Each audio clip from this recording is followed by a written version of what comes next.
Hello बच्चों, आज का हमारा टॉपिक है साइंस। और आपका ये डाउट होता है हमेशा, हर बच्चे का डाउट हमेशा से ये होता है और हमारा भी डाउट रहा है कि साइंस क्या है। साइंस को अगर हम पढ़े तो कहाँ से पढ़े, इसकी शुरुआत कैसे करें, कौन सा टॉपिक पहले पढ़ें और पूरी साइंस को हम कैसे पढ़ें, पूरे विज्ञान को हम कैसे पढ़ें। तो आप बिल्कुल सही जगह पे आए हैं और इस जगह से आपको हम ऐसी नॉलेज देंगे बेटा कि आपका जितना भी डाउट है साइंस को लेकर, विज्ञान को लेकर जितना भी डाउट आपका है वो आज सारा इसी वीडियो में क्लियर हो जाएगा। तो सबसे पहले बात करते हैं हम विज्ञान की कि विज्ञान है क्या। तो किसी भी व्यवस्था में को हम विज्ञान कहते हैं। किसी भी वस्तु के व्यवस्थित, सुव्यवस्थित, सुसंगठन और क्रमबद्ध ज्ञान को हम विज्ञान कहते हैं। ये विज्ञान की परिभाषा है। तो यहां से हम देखते हैं कि साइंस की दुनिया में, विज्ञान की दुनिया में अगर हमें कुछ भी जानना है तो सबसे पहले हमें उसके सुव्यवस्थित, सुसंगठित और क्रमबद्ध का ज्ञान जो है वो होना जरूरी होता है।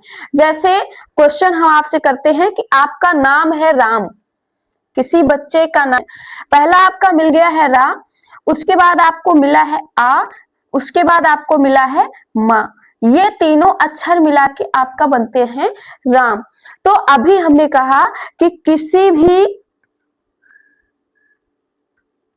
वस्तु के या आप कह सकते हो संसार के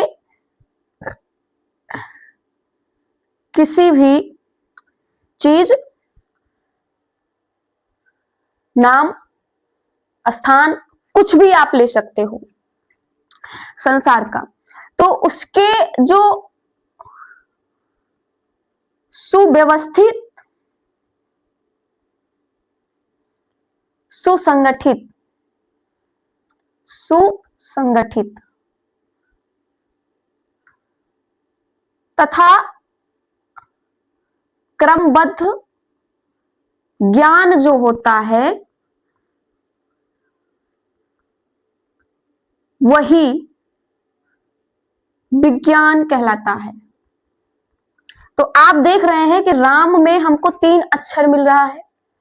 तीनों को अगर हम इधर मां कर दें, इधर आ कर दें और इधर रा कर दें तो अब ये क्या हो जाएगा, इसका राम, इसका मार।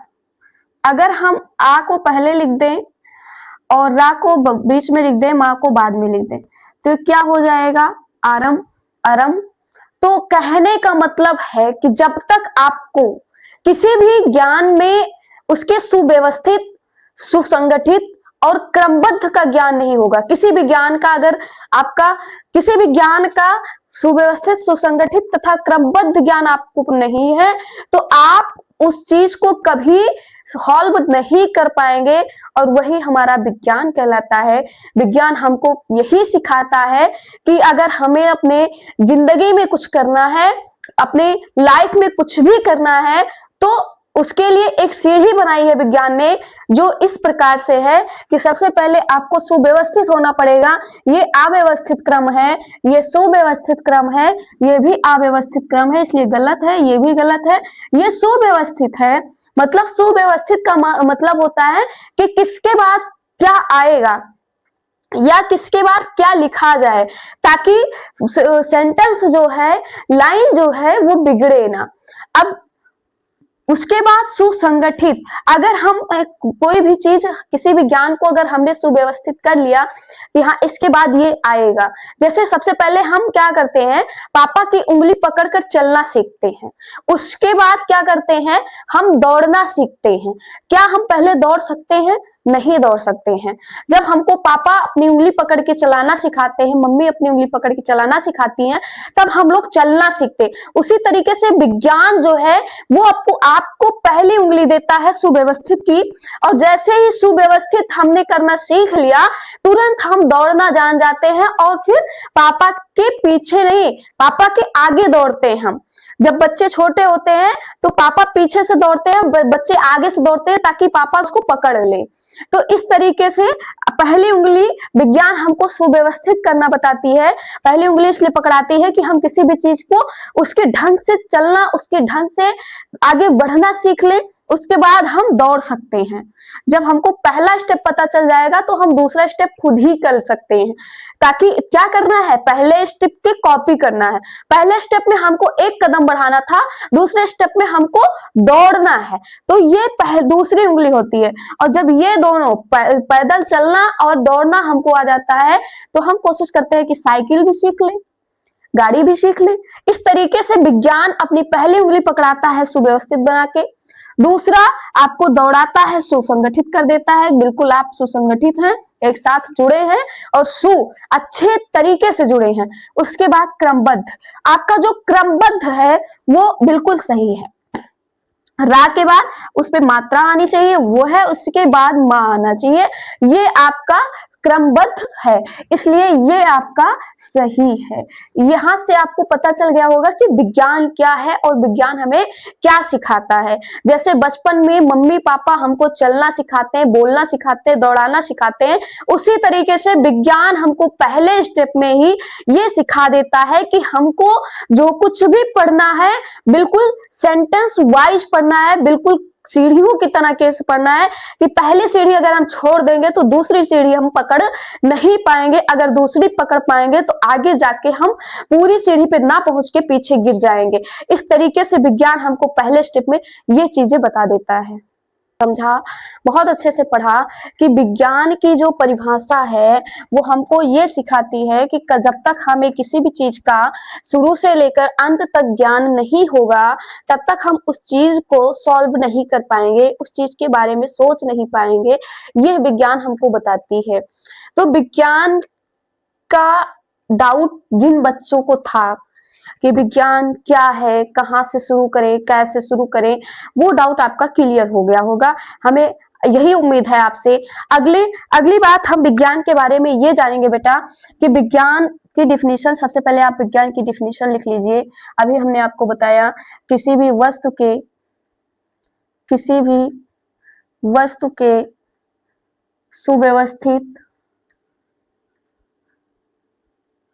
सुव्यवस्थित, सुसंगठित,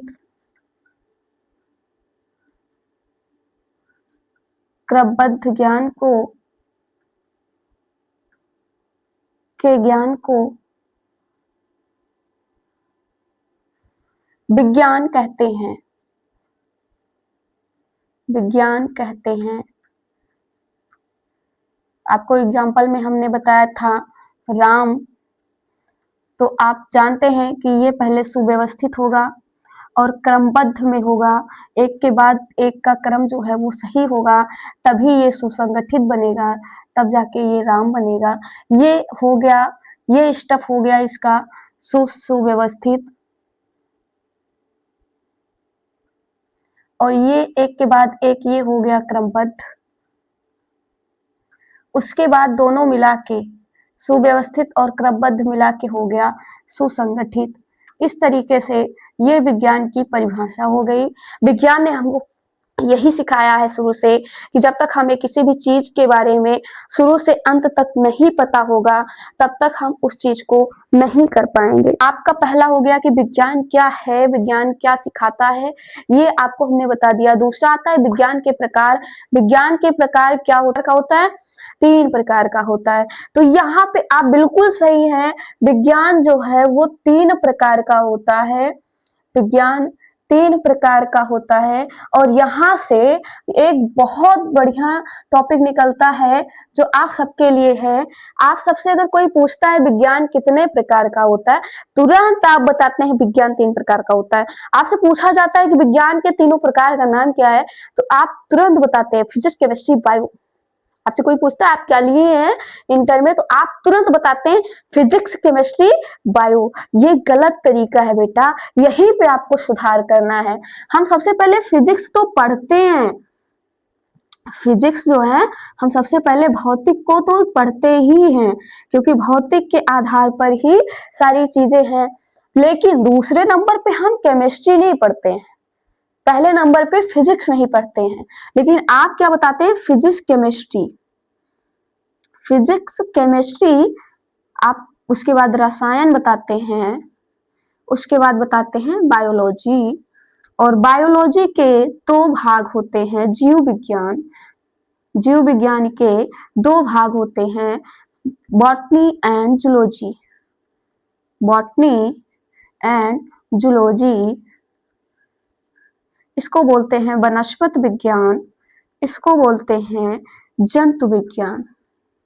अब यहां से इस टॉपिक से एक चीज निकल के आती है कि आपने ये चीजें रट ली है, कोई भी आपसे पूछता है, कुछ भी थोड़ा सा भी पूछेगा तो आप इतने ज्यादा रट्टू तोता बन चुके हैं कि तुरंत आप बताते हैं physics, chemistry, bio, chemistry, physics, chemistry, bio, bio के दो भाग है जूलॉजी, बॉटनी, बॉटनी, जूलॉजी। यहाँ पे आप इसका क्रम जो है वो क्रम जो है वो आप गलत कर देते हैं, और यहीं से आपका फिर डाउट जो है वो क्लियर होता है, और वही डाउट आपको आज क्लियर करना है। आपका जो ये तरीका है फिजिक्स, केमिस्ट्री, बायो, बेटा ये बिल्कुल गलत है। सबसे पहले आता है केमिस्ट्री, फिर फिजिक्स, फिर बायो। सबसे पहले कोई लिक्विड पदार्थ आया, फिर उसमें भौतिक ने अपना अंश डाला, और जब भौतिक और रासायनिक मिल चुके तो एक जीव का निर्माण हुआ, जिसे कहा गया जीव विज्ञान। यहां से आपका ये डाउट क्लियर हुआ कि सबसे पहले आपका रसायन विज्ञान आया, उसने जैसे मिट्टी में पहले कोई उर्वरक पड़ा, फिर उसमें एक पौधे ने जन्म लिया, और उस पौधे में एक बीज गया जो भौतिक था बिल्कुल, और जब वो पौधा एकदम बीज जब पौधा बन गया तो उसमें एक जीव का निर्माण हो गया। इस तरीके से विज्ञान हमको यही सिखाता है कि जब तक किसी भी चीज के क्रमबद्ध को हम नहीं जानेंगे तब तक हम उस चीज को नहीं कर पाएंगे। तो आपका पहला क्रम आता है बेटा केमिस्ट्री। यहां से आपका डाउट क्लियर हो रहा है। आप हर बच्चों का डाउट यही होता है कि सबसे पहले वो फिजिक्स को याद करता है, फिजिक्स, केमिस्ट्री, बायो। ये बिल्कुल रूल गलत है। पहला रूल आपका आता है केमिस्ट्री, दूसरा आता है आपका फिजिक्स, तीसरा आता है आपका बायो। इसके बाद जो है बायो में आपका दो भाग हो जाता है, जूलॉजी, पहला जूलॉजी, दूसरा बॉटनी। और जब हम आगे चल के बीएससी एमएससी करते हैं तो हमको यही बोला जाता है ZBC, zoology, botany, chemistry. Bio के बच्चे ये पढ़ते हैं, और मैथ के बच्चे पढ़ते हैं फिजिक्स, मैथ, केमिस्ट्री,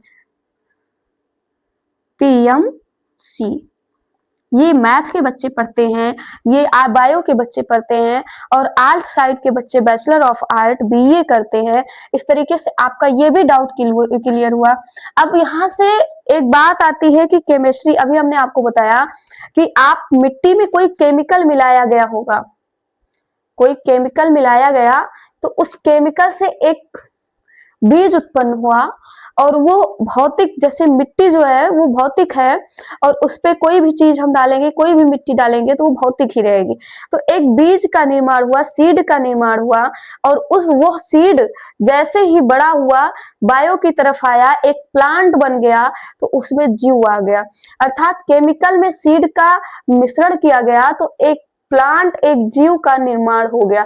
इस तरीके से आपका ये तीनों साइंस क्लियर हुआ कि पहली साइंस आपकी कौन सी है। पहली साइंस आपकी केमिस्ट्री है, दूसरी आपकी फिजिक्स है, तीसरी आपकी बायो है।